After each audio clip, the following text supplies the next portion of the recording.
got some containers out. It's going to rain here pretty soon. Hopefully a lot. Set all the buckets out. I opened them up and I took the trash out of here. All these ready to collect whatever can come. I had to get the shelter ready. Put the wood back.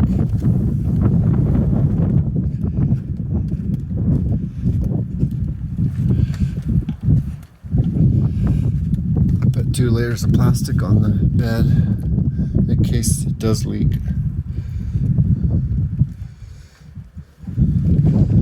Hopefully it doesn't.